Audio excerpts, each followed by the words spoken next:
¿Qué es lo que vamos a ver en este tema? Mirad, en este tema vamos a continuar hablando del texto argumentativo. Ya os dije cuando vimos la unidad 1 que en realidad el texto argumentativo de alguna manera vertebra todos los contenidos de texto de este curso.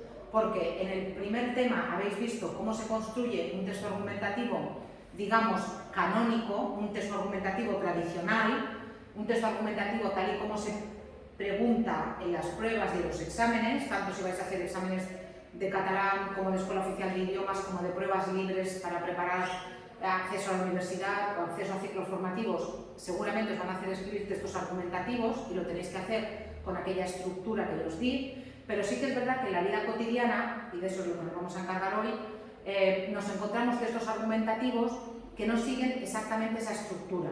Por ejemplo, una carta de reclamación que vosotros escribís porque no estáis de acuerdo con algún servicio que os han dado, porque queréis pedir que os devuelvan algo que habéis contratado. Una carta de reclamación es un texto argumentativo. Claro, porque explicas por qué devuelves el producto. Efectivamente, y además pides algo. Es verdad que no hay una tesis, pero sí que tiene una cierta estructura argumentativa. Entonces, en este tema vamos a ver diferentes textos argumentativos y hoy nos vamos a centrar, además de la carta de reclamación, en un tipo de texto argumentativo muy concreto que es el ensayo. Luego veréis lo que es el ensayo. Tenéis que olvidaros de lo que entendéis por ensayo normalmente y os explicaré lo que es un ensayo. Eso es lo que veremos de texto. Como os he dicho, el género argumentativo, el texto argumentativo vertebra, porque luego en el tema 3 vamos a hablar de la instancia, que es otro tipo de texto argumentativo también. La instancia con la que el ciudadano se dirige a la administración, eso de expone, solicita, sí.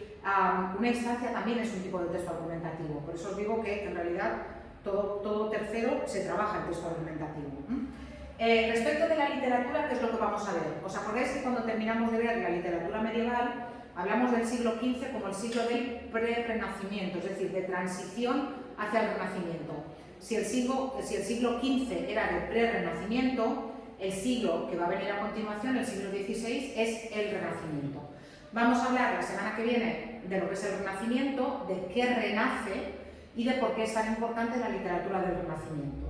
Y además de la literatura del Renacimiento, veis que aquí tenéis un apartado número 3, que también es de literatura, que pone el Quijote. Y me diréis, ¿y por qué el Quijote está así suelto y no está dentro de la literatura del Renacimiento? Pues porque el Quijote lo publica Cervantes en dos partes. Publica la primera parte en 1605 y la segunda parte la publica en 1610, es decir, ya las publica a principios del siglo XVII. Pero el Quijote es una obra que va muy bien para explicar el cambio del Renacimiento, que es el movimiento del siglo XVI, al Barroco, que es el movimiento del siglo XVII. Aunque sea una obra del mismo autor y esté protagonizada por los mismos personajes y siga un hilo conductor similar, algo ha cambiado en la sociedad española y algo ha cambiado en la vida de Cervantes que hace que la primera parte del Quijote sea mucho más optimista, es decir, más renacentista, y la segunda parte sea mucho más triste y mucho más barroca, porque el barroco es el movimiento del siglo XVII que veremos en el tema 3. Por eso os digo, el Quijote está aquí, pero también lo podría haber puesto en el tema 3, porque en realidad me sirve para las dos cosas, me sirve para el Renacimiento y me sirve para el Barroco. ¿Y aquí saldrán las dos partes del...? Sí, pero os explicaré muy poquita cosa del Quijote, aunque, bueno, ya lo veréis, ya lo veréis, lo que veremos del Quijote. Sí, en el tema anterior habíamos visto la estructura básica de la oración simple, es decir, el sujeto y el predicado, y el sujeto ya será por explicado, vamos a meternos ya en el predicado. Y dentro del predicado vamos a hablar de los 7 complementos que nos podemos encontrar en el predicado. Algunos os sonarán más, seguramente os suena el complemento directo, seguramente os suena el complemento indirecto, seguramente os suena el complemento circunstancial, probablemente también os suene el atributo, pero a lo mejor no suenan tanto, he dicho 7 son 8, a lo mejor no suena tanto el complemento de régimen verbal, a lo mejor no suena tanto el complemento predicativo y a lo mejor no suena tanto el complemento agente. Entonces veremos los, no he dicho bien 7, no mal, 7, ¿sí? Me sobran dedos, ¿no? Bueno, veremos los complementos del verbo, menos mal que soy de letras. Veremos los complementos del verbo que están dentro del predicado. Una vez ya hemos visto el sujeto y el predicado, vamos a entretenernos en el predicado. Igual que en este tema, no os voy a pedir análisis, os voy a pedir identificación. Os voy a pedir que seáis capaces de identificar el directo, el indirecto, el atributo, pero no os voy a pedir que hagáis análisis. Después, en la ortografía, si en el tema anterior vimos las reglas generales de la tilde, aquí vamos a ver la tilde en diptongos, triptongos e hiatos. Atención, en castellano no es diftongo ni triftongo, como en catalán, diftongo, no, en castellano es diptongo y triptongo. Y tengo una mala noticia, y es que es muy diferente del catalán. Así como, por ejemplo, lo que os explico de sintaxis, lo podéis aplicar, y lo que os explica Catalina Muñoz lo podéis aplicar en castellano, porque al final la sintaxis es igual, un complemento directo es igual en catalán que en castellano, un indirecto es igual en catalán que en castellano. Lo de los diptongos y los triptongos, sobre todo diptongos e hiatos, en catalán funcionan de forma completamente diferente del castellano, por tanto tendremos que entretenernos en que pongáis las tildes donde corresponden. A mí lo que me interesa es que distingáis diptongos de triptongos, no para que lo distingáis así porque sí, sino para que luego pongáis bien las tildes. ¿Vale? Y luego, como siempre, habrá un modelo de examen, y es que lo tenéis en la actividad evaluable. Las actividades evaluables, también tengo otra mala noticia. Tenéis el examen en 3 semanas. El examen del tema 1 lo tenéis en 3 semanas. Por eso os digo que esta semana tengo que explicar el ensayo y la carta de reclamación, la semana que viene la literatura y la otra semana la sintaxis y las tildes. No me queda otra, si no, no llegamos al examen. Entonces, los géneros argumentativos y la literatura renacentista es el tema. Tenéis, como siempre, 4 actividades evaluables y 4 actividades de refuerzo. Todas las de refuerzo son cuestionarios. Todas, tipo test, o de arrastrar, o de completar un cuadro. Sí, todas son tipo test. Y cuidado, porque todas son de límite de tiempo. Las que tenéis con esta leyenda roja debajo, quiere decir que no las podéis abrir si no las vais a terminar. No las abréis antes de haber visto la teoría, porque una vez la hayáis abierto, aunque la dejéis a media, se cierra. Mientras que estas de aquí, que no tienen la leyenda roja, es decir, la 8, la 5 y la 6, las podéis abrir cuando queráis y las podéis ir haciendo poco a poco y luego me las enviáis cuando os parezca bien. Tienen que estar todas entregadas el mismo día del examen, que es el 1 de diciembre, pero también cuanto antes las entreguéis mejor, porque más tiempo me va a dar para corregir. ¿Queda claro?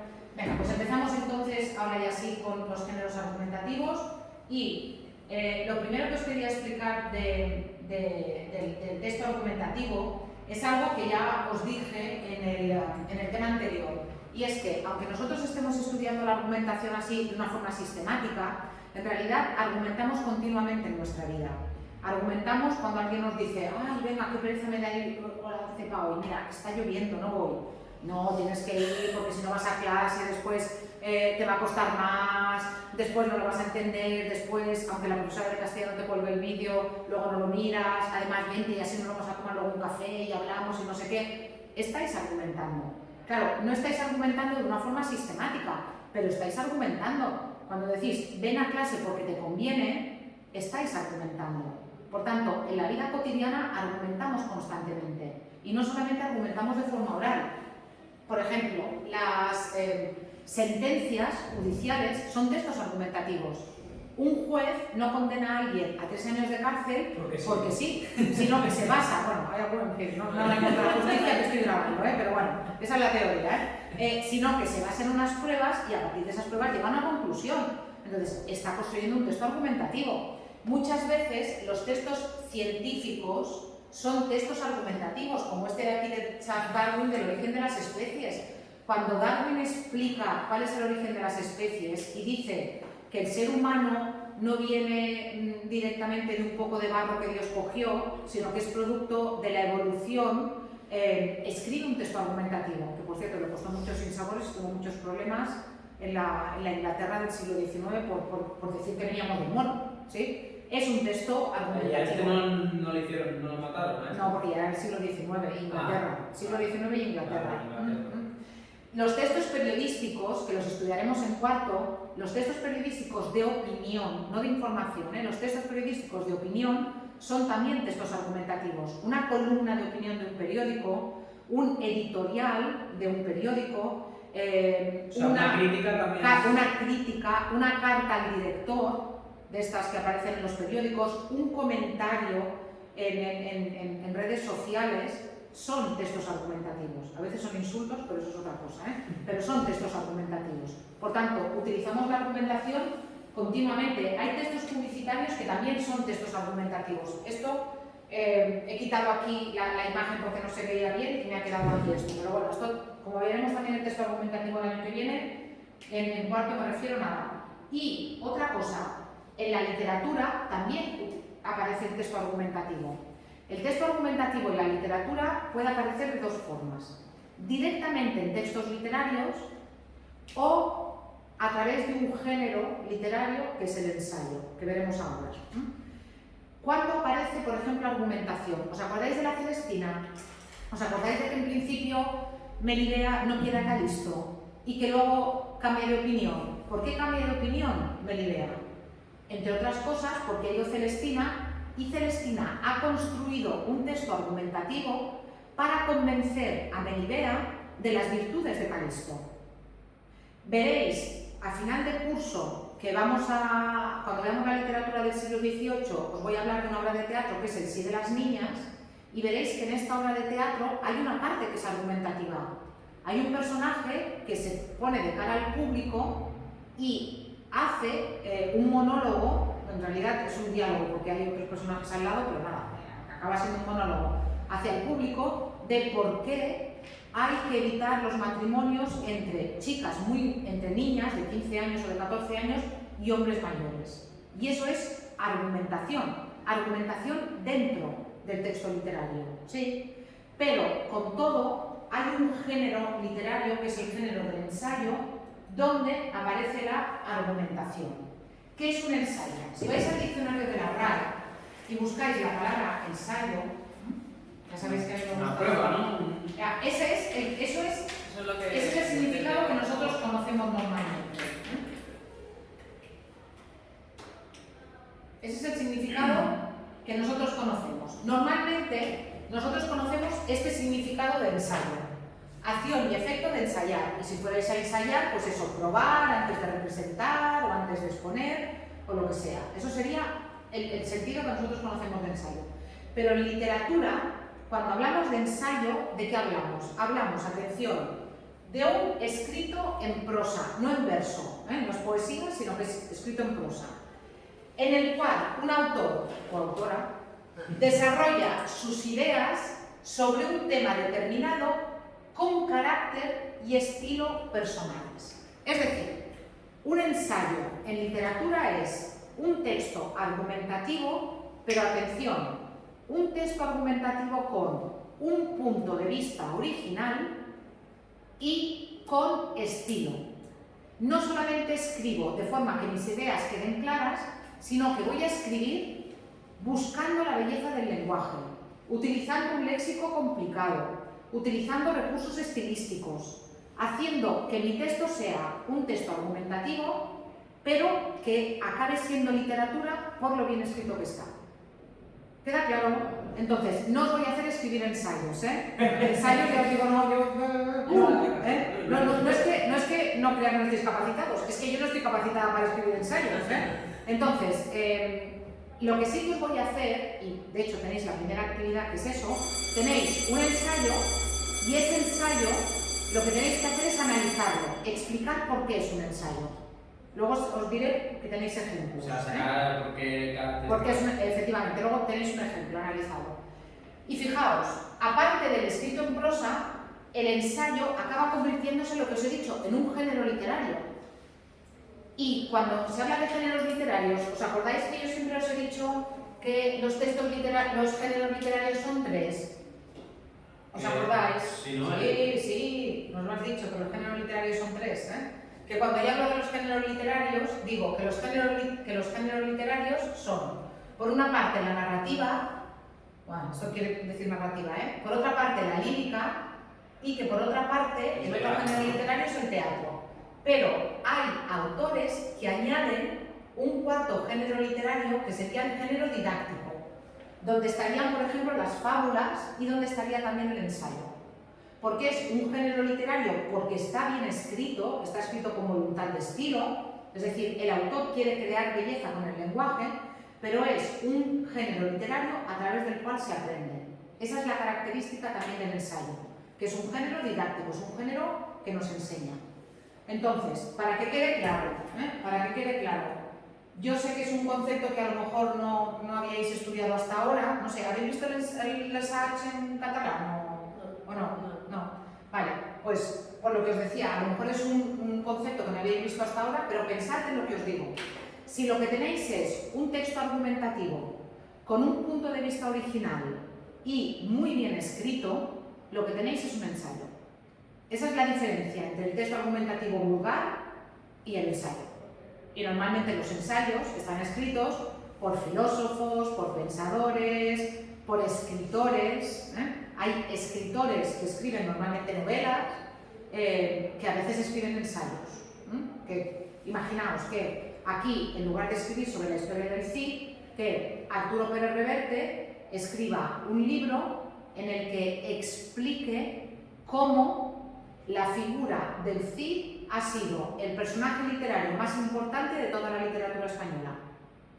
Sí, imaginaos que él escriba un libro sobre eso, no una historia protagonizada por el Cid, sino que él se dedique a dar su punto de vista, a crear un texto argumentativo que diga el Cid es más importante que Don Quijote y que argumente por qué. Como es un escritor que escribe bien, lo va a hacer con voluntad de estilo, pues lo que tendríais sería un ensayo. ¿Queda claro? Sí, más o menos. Bueno, antes de explicaros la teoría, mirad, aquí tenéis un vídeo en el que, justamente en forma de vídeo, es un vídeo hecho por mí, justamente en forma de vídeo explico cómo habría que analizar un ensayo a partir de un ejemplo y, por si acaso no queréis ver el vídeo, pero queréis tener otro ejemplo, aquí en recursos, si clicáis, os vais a encontrar con un ensayo analizado. ¿Vale? Entonces, mirad, a ver si... Mirad, este ensayo es un fragmento, Hay ensayos que son más largos, más cortos, luego veremos las características, pero vamos a partir de este ensayo, es de un filósofo, José Antonio Marina, es un filósofo español, vivo, hasta donde ellos se nos han muerto. Y mirad cómo escribe y mirad de lo que habla. Bueno, no os digo de qué habla. Dice, el deseo. Son las 3 de la madrugada y tengo sueño. El sueño es una necesidad, una pulsión, que al ser impedida se transforma en un poderoso y apremiante deseo. Necesito dormir, pero quiero avanzar la redacción de este capítulo y me resisto a dejarme resbalar por esa suave pendiente que me va desconectando dulcemente de la realidad. Al detener el movimiento natural, surge el tormento del deseo. No puedo decir me estoy durmiendo, sino tengo sueño. ¿Qué es el sueño? Es un malestar, pero un malestar orientado, puesto que lleva implícito el conocimiento de lo que puede aliviarlo. Reconozco las características físicas que lo acompañan. Los ojos se me cierran, estoy cansado, pienso con deleite en el momento de irme a dormir. Se me empiezan a ocurrir muchas razones para no continuar trabajando. Ortega escribió que la felicidad es como dormirse, y en este momento le doy la razón. Por fin decido acostarme, me dejo llevar por el deseo, me voy adormeciendo, la conciencia se amortigua, me duermo, y ese acto suprime el malestar. Es una actividad consumadora. ¿Qué datos aparecen en este ejemplo? El deseo es un malestar ordenado a un acto, que aparece como liberador, consumador de la necesidad, que ocupa insistentemente toda mi conciencia reclamando mi atención y que, en este caso, al menos, resulta muy desagradable resistir. ¿Veis? Esto es un ejemplo, muy buen ejemplo, porque José Antonio Marina escribe muy bien, de un ensayo. Es un texto argumentativo. Aquí hay argumentación. Aquí, si la buscáis, hay tesis, hay argumento, se utilizan estas estructuras que son típicas del texto argumentativo, como las interrogaciones retóricas, las apelaciones al lector, el uso de la primera persona. Pero ¿qué diferencia esto de un texto argumentativo que se titule La necesidad de dormir? Pues que primero no sigue la estructura. Muy bien, muy bien. El ensayo tiene una estructura libre. Sí, muy bien. ¿Y qué más? Voluntad de estilo. Aquí no es que hay un vocabulario buscado, frase larga, metáforas, la pendiente natural, no me acuerdo dónde estaba lo de la... que es como caerse por una pendiente. Sí, aquí, dejarme resbalar, esta línea es maravillosa, dejarme resbalar por esa suave pendiente que me va desconectando dulcemente de la realidad. ¿Pero a qué es eso que quedarse dormido? ¿A qué sí? Pero fijaos qué bien lo cuenta. Pues esto es un ejemplo de ensayo. Y este de aquí lo tenéis analizado, yo no voy a leer ahora el análisis, pero esto es, claro, a ver, no es esto lo que yo os pido en el examen, esto es de máximo, ¿sí? Yo en el examen os voy a poner un ensayo y os voy a preguntar por qué características es un ensayo. Y más o menos tendríais que ir por aquí. Entonces, aquí tenéis, aparte de en el vídeo tenéis otro ejemplo explicado de viva voz, aquí tenéis este ejemplo de ensayo ya analizado, ¿vale? Bueno, habéis visto entonces aquí muchas de las características del ensayo y en los apuntes las tenéis sistematizadas. Y la tesis de ese ensayo sería el sueño, ¿no? No, ¿O no hay eso tesis? sería el tema. Eso sería el tema. Claro. ¿Cuál creéis que sería la tesis de ese...? Que el sueño es como... El sueño puede poner, no es lo último que va a decir. Ya, pero... Que el sueño es como una droga, por así decirlo. Que el sueño es un deseo.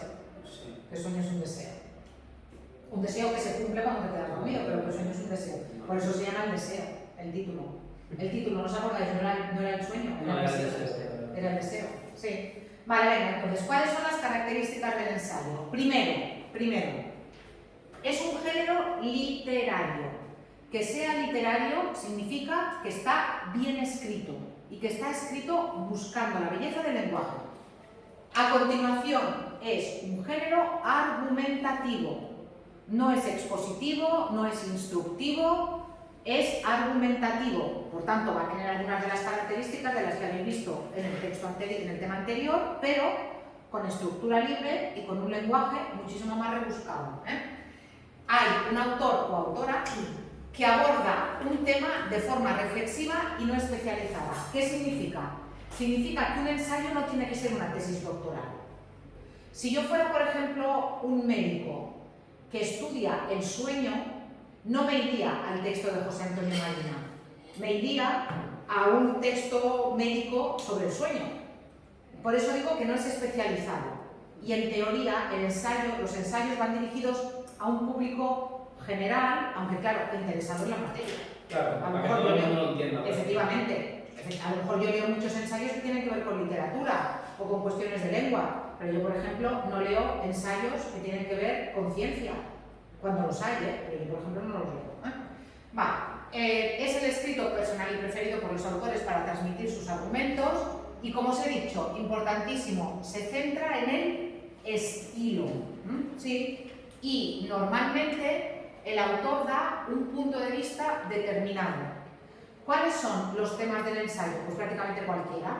Podemos encontrarnos ensayo de temas humanísticos, es decir, de letras, pero podemos encontrarnos ensayos sociológicos, históricos, científicos, podemos encontrarnos ensayos que hablen de los programas de televisión, podemos encontrarnos un ensayo prácticamente de cualquier cosa. La estructura es libre. Ya no tenemos aquella estructura encorsetada que hemos visto antes para los textos argumentativos escolares, digamos. Como os he dicho, el enfoque es subjetivo. Hay ensayos que son muy gordos, yo he leído algún ensayo que son 400 páginas, pero no tienen por qué ser muy largos. Hay ensayos más breves, más largos. Subjetivo era que... Subjetivo personal, Sí. no es objetivo, sino que es personal. ¿Sí? Rasgos lingüísticos. En el ensayo nos encontramos con lo que os he dicho. Se pretende, perdona, que pongo esto. Se pretende, primero, convencer al lector de un determinado punto de vista. Se pretende hacerlo con un lenguaje que sea un lenguaje fácil, vale, que sea un lenguaje, perdonad, con voluntad de estilo, por eso hay función estética del lenguaje, y después expresivo, es decir, yo doy mi punto de vista, intento convencer al lector, pero dando mi punto de vista. A partir de aquí, muchas veces se utiliza un tono confidencial. El sueño nos afecta, se acerca a ti, es como la pendiente por la que te resbalas. Parece que José Antonio Marina te está hablando al oído y te está diciendo cuáles son las características del sueño y del deseo relacionado con el sueño. Se utiliza un lenguaje culto, porque por eso es un género literario. El destinatario, como os he dicho, no es especializado en la materia, pero sí que se necesita una cierta cultura. Cuesta entender el texto de Marina, hay que leerlo con atención para ver exactamente qué es lo que nos quiere decir, y no es de los difíciles. En el examen os lo pondré incluso más fácil, os pondré algún texto más fácil que el de Marina. Y se utilizan recursos literarios, figuras, la comparación, la metáfora, la ironía, con el uso de la primera persona. Esto os tiene que sonar, porque al ser un texto argumentativo se utiliza la primera persona, yo pienso, yo opino, nosotros, a nosotros nos pasa, ¿sí? Y que de léxico con... Ahora voy a esto. Y predominio de oraciones largas y complejas, es decir, oraciones que normalmente tienen muchas subordinadas de subordinadas de subordinadas. No es sujeto, verbo, predicado, punto, sujeto, verbo, predicado, punto, sino que como normalmente detrás del ensayo el pensamiento es complejo, la estructura oracional, la forma de escribirlo, también es compleja. ¿Qué significa léxico connotativo? Léxico connotativo significa que la palabra no significa exactamente lo que dice el diccionario. Lo de antes de la pendiente del sueño. Si voy al diccionario, pendiente me va a decir pues, que es una bajada, una cuesta o lo que sea, pero no se va a referir al sueño. Sí, connotativo vendría a ser subjetivo, vendría a ser un lenguaje literario, un lenguaje en el que las cosas no son exactamente como se dice, porque estamos utilizando una palabra de una forma poética, de una forma literaria. Sí, estas son las características fundamentales del ensayo. Repito, no tenéis que escribir un ensayo, pero sí que tenéis que saber reconocer las características del ensayo. Mirad, por ejemplo, este texto que es muy cortito, de hecho he quitado aquí un fragmento, para que veáis un ejemplo de ensayo, en este caso de un tema científico. Y diréis, uy, lo vamos a entender, lo vais a entender perfectamente. Mirad lo que dice este texto, dice: no es país para ciencia, se considera que alguien es analfabeto si no es capaz de leer, pero va siendo hora de plantearse que existen habilidades cuyo desconocimiento condena a otros analfabetismos, que a su vez inhabilitan para entender y participar de muchos de los debates esenciales de nuestra época. Cuesta entender que las matemáticas no deberían ser un territorio exclusivo de los de ciencias, sino que al menos hasta cierto nivel tendrían que ser un conocimiento tan básico como la lectura o la expresión oral y escrita, porque las matemáticas son el lenguaje en el que nos habla el mundo, un lenguaje limpio, sin interferencias, una de las herramientas más poderosas en la búsqueda de las respuestas y en la capacidad de plantear preguntas. España no es país para ciencia, pero sería un error pensar que una especie de maldición nos obliga a ser segundones en este campo donde se juega gran parte del prestigio real de las naciones. Y este fragmento pertenece a un ensayo más amplio que se llama Inventar en el desierto. ¿Veis cómo hasta el título es connotativo? Este señor está en el desierto inventando. No, eso sería denotativo. Si viviera en el Sáhara y estuviera inventando en el Sáhara, eso sería denotativo. ¿Pero qué significa hacer algo en el desierto? Hacer algo de nada, ¿no? Efectivamente, solo, sin público, es como clamar en el desierto. Yo hablo y nadie me escucha. Eso es clamar en el desierto, pues lo mismo. Este sería un caso de un texto, en este caso ensayístico, que plantea qué idea plantea. Eso es muy interesante, es muy político. Aumentar las matemáticas, ¿no? Más que aumentar las matemáticas, aumentar ¿qué? Que la gente la practique, ¿no? El conocimiento en matemáticas. Claro, que sea básico para el conocimiento. Efectivamente, es muy interesante. Dice, nosotros, ¿quién es analfabeto? Alguien que no sabe leer ni escribir. Y él dice, a lo mejor también teníamos que considerar analfabeto a alguien que no sabe unas matemáticas mínimas. Sí, entonces, a partir de ese momento él dice, ¿Qué ocurre? Que vivimos en un país en el que los conocimientos de ciencias parece que tienen que ser para los de ciencias, pero que los conocimientos de letras son para todos. Y él dice eso, tendríamos que incrementar esos conocimientos en matemáticas porque pues si no, no nos va a ir bien y siempre vamos a estar a la cola de los países avanzados. Y lo utiliza metáforas como vamos a ser segundones en ese campo donde se juega, utiliza frases muy largas, ¿veis? Subordinadas de subordinadas, se considera que alguien es analfabeto si no es capaz, tal, cuesta entender, fijaos esta frase. Marcos, esto es para ti, Sí. ¿Lo veis? ¿Veis qué frase aquí sin ningún punto? Ah, no, perdona, que aquí pone un punto, aquí pone un punto. Marcos, no es para ti. Tú las haces malucas, Vale, fijaos, en los recursos, las matemáticas son el lenguaje en el que nos habla el mundo, un lenguaje limpio. Esto es cierto, o sea, es el lenguaje universal. Sí. Yo he tenido alumnos chinos que han venido de China sin saber hablar ni la palabra de catalán ni castellano, pero que les ponías una ecuación y la sabían hacer. Y sabéis que las naves que se envían al espacio, que se envían con mensajes para ver si alguien los escucha, los mensajes que llevan son mensajes matemáticos. Emiten, por ejemplo, códigos que tienen en cuenta los números primos, porque parece que los números primos es algo universal. Entonces, sí que es cierto, pero sí que es verdad que nos dan tanto miedo y que normalmente nos les han explicado tan mal que es como un cierto rechazo a las matemáticas. Claro, luego te pasa que vas al banco a pedir un préstamo y te empiezan a explicar el porcentaje y tal, no sé qué, yo de eso no entiendo. Pues a lo mejor tendríamos que entender. O cuando tenemos la factura de la luz que no entendemos qué estamos pagando ni por qué lo estamos pagando, porque nos faltan conocimientos científicos, no solamente de matemáticas, sino científicos. Vale, veis entonces esto, lo del ensayo, tendréis un ejercicio, una actividad evaluable en la que os va a salir un ensayo. Y a partir de ese ensayo, digo que va a salir porque es Tenemos que analizarlo, ¿no? Y a partir vais a tener que hacer diferentes cosas. Ponerle un título, hacer un resumen, hola, y luego explicar por qué es un ensayo. Vale, ¿Sí? ¿Un resumen del ensayo? Sí. Podemos Sí. hacerlo, o sea... El resumen, la técnica del resumen es igual, sea ensayo o no sea ensayo. Sea ensayo o no sea ensayo. Puedo La técnica del explicarlo resumen... perfectamente con mis palabras. Efectivamente, sí. Entonces, mirad, os voy a ver, venga, voy al ejemplo. A todo el mundo le va a salir uno diferente, espero, porque lo he hecho aleatorio. Vale. Justamente, educación. Otra vez, es como el tema, No se desaliente, no tenemos la educación pública que quisiéramos, pero usted puede enseñar a su hijo a no despreciar el conocimiento. Vale. A partir de este ensayo, o de otro, pues a lo mejor os va a salir otro, tendréis que hacer diferentes preguntas. La primera, indica cuál es el tema del texto. Tema, no tesis, tema.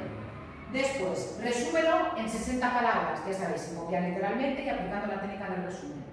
Ponle un título y justifica por qué le has puesto ese título. Y luego, la pregunta gorda, la que más me interesa, porque las otras ya se supone que las sabéis hacer, pero esta es nueva. Ofrece razones que permitan sostener que el texto es un ensayo, explicando por qué y poniendo ejemplos literales. Y para esta parte, os recomiendo que veáis el vídeo y que miréis también el texto de Marina, el texto este del deseo, ¿no? Y a partir de ahí, y otra cosa, empezad siempre por lo general y luego a lo particular. O sea, lo primero es un ensayo porque es un texto argumentativo. Vale, y luego ya iréis a las características más pequeñas. Tiene esta característica, tal, porque es... Sí, esta es la primera actividad. Vale.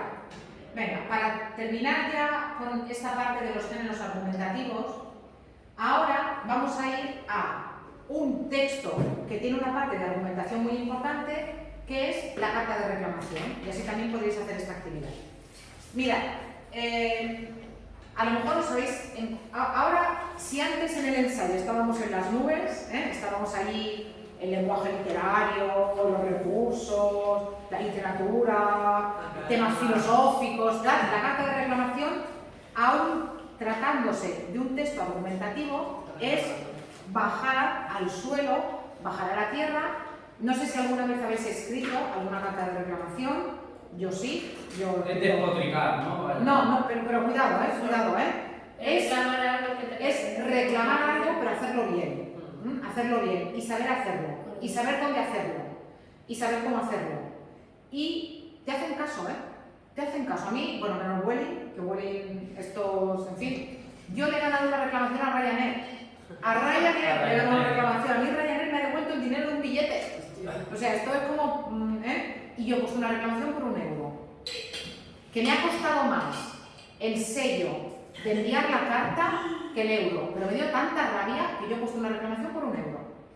Entonces, hay que reclamar porque vivimos en una sociedad, la nuestra, la de los latinos en general, que ¿qué hacemos? Protestamos y gritamos y tal, pero a la hora de poner las cosas por Luego no escrito, hacemos nada. nada. Y sabéis que a las compañías lo que cuenta es lo que les pones por escrito. Si no te pueden decir, no, el servicio es maravilloso, nadie nos ha puesto ninguna reclamación. Y a lo mejor has tenido a 300 personas pegando a la puerta de la compañía, pero resulta que nadie se ha dedicado a hacer una reclamación. Primero tenéis que distinguir entre a quién dirigir la reclamación, por qué reclamáis y qué solución pedís. Vamos a empezar primero por a quién va dirigida la reclamación. Mirad, la reclamación, primero hay que hacerla al establecimiento o al servicio.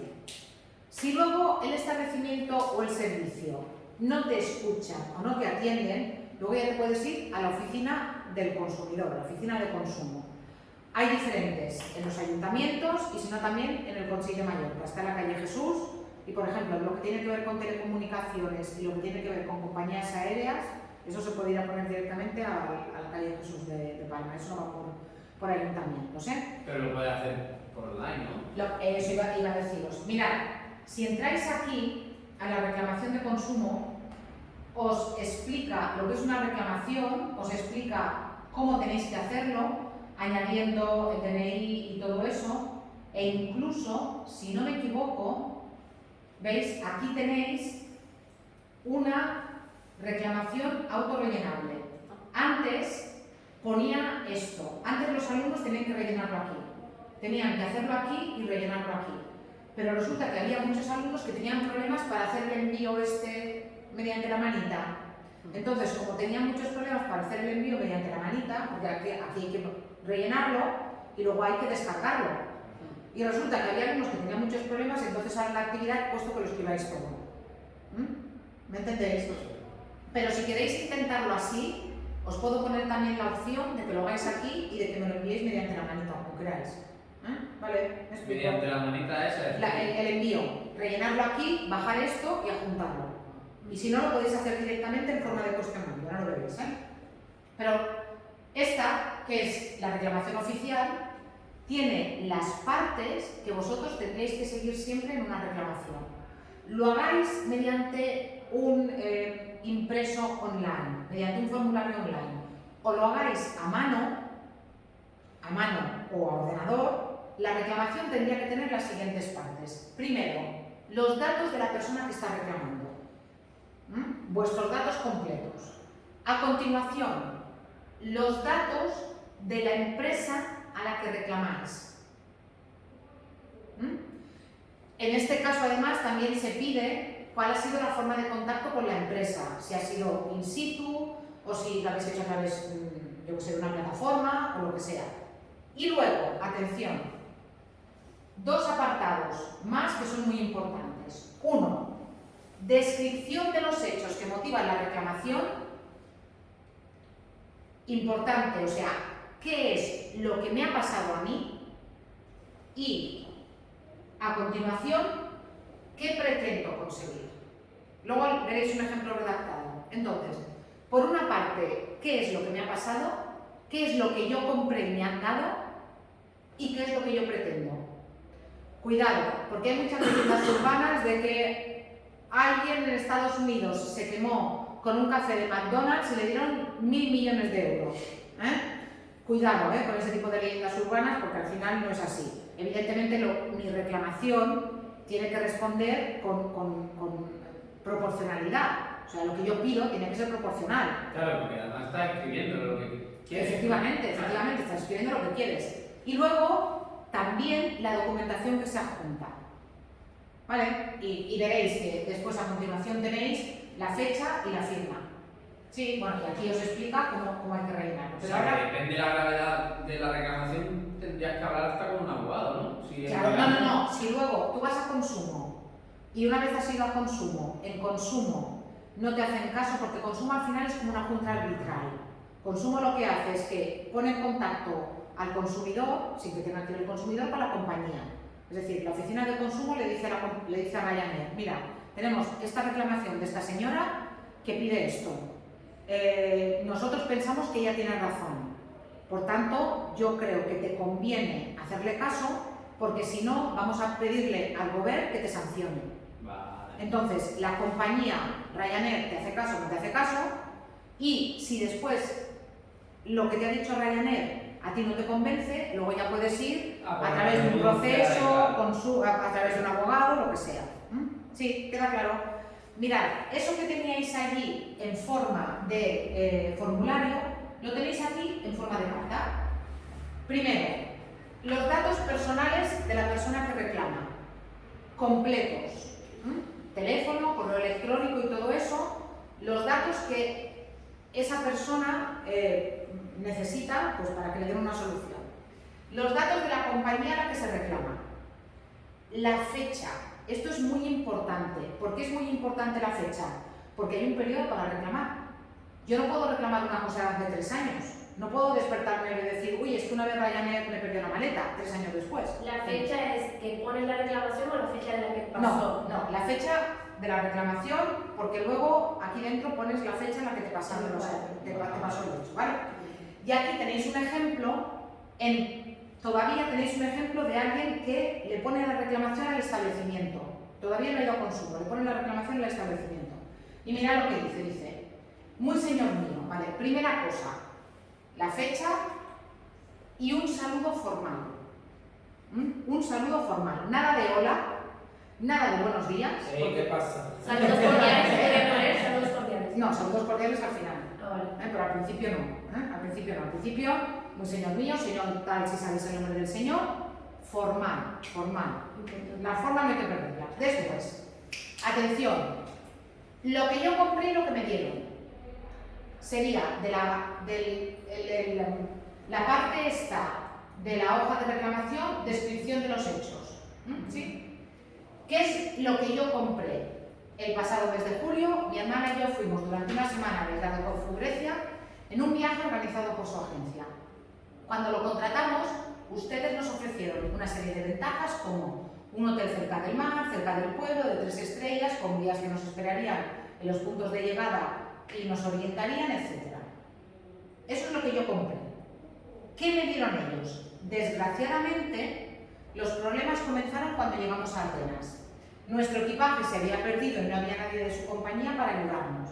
Al llegar al hotel de la isla de Corfú nos encontramos con una desagradable sorpresa. El hotel estaba en medio de la isla, a varios kilómetros tanto del mar como del pueblo. Era de 2 estrellas, estaba realmente sucio y solo hablaban griego. ¿Sí? A mí esta forma de hacerlo me gusta mucho, pero hay otra forma que es contrastar. Es decir, nos ofrecieron un hotel cerca del mar, sin embargo estaba a varios kilómetros. Nos ofrecieron un hotel de 3 estrellas, sin embargo era de 2. A mí me parece que queda bastante más limpio así, queda más estructurado. Ustedes me ofrecieron esto, pero resulta que cuando yo llegué me encontré con esto. Por tanto, lo que yo compré o lo que yo contraté, lo que ellos me dieron y, atención, lo que yo pido, que sería dentro del portal de consumo dentro de la hoja de reclamaciones, pretensiones. ¿Qué es lo que yo pretendo? Lo que yo pretendo es, en consecuencia, reclamamos la devolución de todas las cantidades pagadas, tanto en su agencia como aquellas ocasionadas por los desplazamientos que tuvimos que hacer frente por el no cumplimiento de las condiciones ofrecidas por ustedes en este viaje. Entonces, ¿qué pido yo? Como el viaje ha sido tan desastroso, pido que me devuelvan todo el dinero. Y atención, ¿os acordáis de la hoja de reclamaciones que tenía al final documentación que se adjunta? Pues en este caso también. En este caso, les adjunto los detalles del folleto del viaje que contratamos, las facturas abonadas y otra información pertinente. Es decir, junto con esta carta, adjuntaríamos la documentación. contrataste y de lo que tú has gastado. Y ahora, despedida, atención, formal pero firme. Sí, sí, tanto. No tenéis que amenazar ahora, todavía no, todavía van a recibir noticias de Pero ya los avisas. abogados, no, pero ya avisas, Espero su respuesta, comunicándole que si en un plazo prudente no se produce, iniciaré otro tipo de gestión. ¿Qué haría yo? No me contestan, me voy a consumo. Esto se podría enviar también tipo email. De hecho, yo creo que los ejercicios os lo pongo tipo email. Por tanto, si es tipo email, evidentemente los datos personales y la fecha no, porque ya está la fecha del email. La fecha en la que se han producido los hechos sí, pero el otro no. Y luego les saludo atentamente. Fijaos que a pesar de todo hay una firma formal. O sea, si es sin email solo hay que poner el asunto, Sí, el por así asunto, decirlo, que sería la efectivamente. reclamación y ya está. Pero también tenéis que poner el encabezamiento, muy señor mío, Sí. señor o sea, tal, eso solo sí. suprimimos lo que es la parte de arriba. Efectivamente, sí, va. Y en realidad, aquí tenéis lo de la carta, ¿lo veis? Aquí tenéis lo de la carta. Y dice la fecha, la dirección, los datos del reclamante, el motivo, la solución, la firma, la documentación. Y después aquí tenéis la carta. Tenéis otra actividad evaluable, esta semana tenéis 2 actividades evaluables.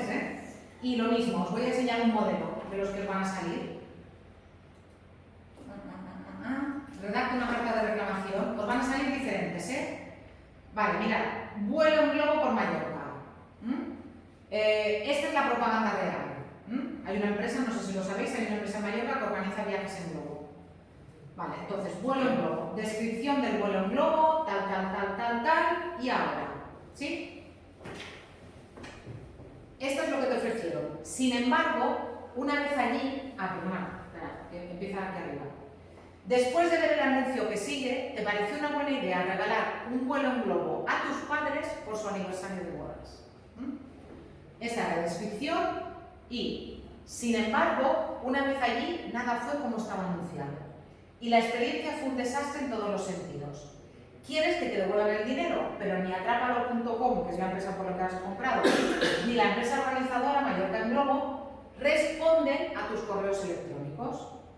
Redacta la carta de reclamación que escribirías a la Dirección General de Consumo. ¿Lo veis? Aquí va a haber una diferencia. Y tienes que explicar que le tienes que explicar que has puesto una reclamación previa y que no te han hecho caso. Sí. Y repito, si queréis, os puedo poner que si la carta es a la Dirección General de Consumo, os puedo poner el enlace para que me hagáis lo de la entrega esta, es decir, escribirlo aquí directamente. ¿Me entendéis? Sí. Os lo pongo así, Vale. Lo pondré también y lo podéis hacer como queráis. A ver si me sale ahora otra. O sea, nos metemos en la actividad y dentro de la actividad hacer el... Sí. meterse en el link y escribirlo ahí. Si tú lo escribes aquí, en el formulario, lo escribes en el formulario. Pero si tú lo quieres hacer a través del formulario de la oficina de consumo, yo te voy a poner un link. Y ahora cuando sale lo de oficina de consumo, cuando tú pones el destinatario, o sea, los datos de la empresa, tienes que poner que va dirigido a consumo o la empresa... No, la empresa reclamada. Ajá. Empresa reclamada. Lo de Atrápalo, tal. Atrápalo o Mallorca Globo, lo que sea. Y luego esto, ¿cómo lo agregamos a la actividad? Pues eso, con la Con la manita. manita. Con la manita. Vale, a ver si ahora me sale otra. A ver si me sale otra. No, continuar con el último intento no. Quiero continuar con el último intento no. Terminar el intento. Enviar todo y terminar. Luego me saldrá ahí que María Antonia, mira, me he puesto un 0 yo sola, Me he puesto un 0. No se permiten más intentos. Ay, espera, que me voy a hacer como profe. Ahora sí me dejará poner o hacer otro intento. A ver, me voy a quitar. Si no me queda un 0. No quiero que me quede un 0. Entonces, a ver. Otro. Otro. ¿Lo veis? Sí. Después de ver el anuncio que sigue, decidiste contratar un bono de 6 sesiones de depilación en el centro único de la calle Grande, número 13 de Palma. Y aquí sale la propaganda, con todo eso. Sin embargo, después de las 6 sesiones, no solo ha desaparecido el vello que querías eliminar, sino que ha salido con más fuerza. Los responsables del centro no se quieren hacer responsables, pero no por tanto responsable, ni por supuesto devolverte tu dinero. Lo mismo, redacta la carta de reclamación que escribirías a la oficina de consumo. ¿Vale? Y repito, o lo podéis hacer aquí, o lo podéis hacer a través del envío que yo os lo voy a preparar, con lo de la manita. ¿Vale? Que si tenéis algún problema... La manita saldrá en... ¿Dónde? Aquí, en las actividades evaluables. Ah, Voy dentro a de añadir la una actividad. dentro de la actividad evaluable, aquí... Todas las actividades son para mandarlas al consumo, no directamente a... No, hay alguna que es para el establecimiento. Para- Ahí está. Entonces, aquí debajo os voy a poner actividad evaluable 6 bis y os voy a poner impreso para la oficina de consumo, que os va a salir La manita. la manita. Pero pensad que lo tenéis que escribir y luego lo tenéis que descargar, ¿eh? Porque Eso es más genera- complicado hacerlo con lo de el gobierno. Hombre, a mí me parece, yo preferiría que lo hicierais con lo de consumo, porque además es real. Ahora con la LOMLOE, que se habla tanto de competencias y de enseñar por competencias, es mucho más real que lo hagáis a través de la oficina de consumo y que hagáis el cuestionario de la oficina de consumo, que lo escribáis todo entero. ¿Eh? Sí. Entonces, yo os lo prepararé para que si lo queréis hacer a través de eso, lo hagáis a través de eso. Y ya está.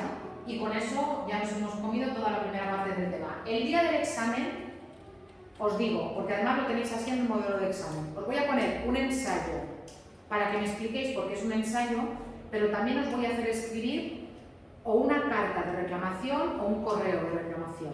Entonces, miraos bien las partes. Y vuelvo a decir, lo que es más importante es que distingáis qué os ofrecieron, o sea, qué contratasteis, mejor dicho, qué contratasteis, qué os encontrasteis en realidad y qué pedís. Eso es fundamental. Y si hacéis eso, os va a ir muy bien la carta de reclamación. ¿Vale? No sé si habéis puesto alguna vez alguna carta de reclamación, pero... Yo la semana que viene no vendré a clases porque está de viaje, ¿vale? Pues muy bien. Y depende de cómo vaya, pondrás una carta de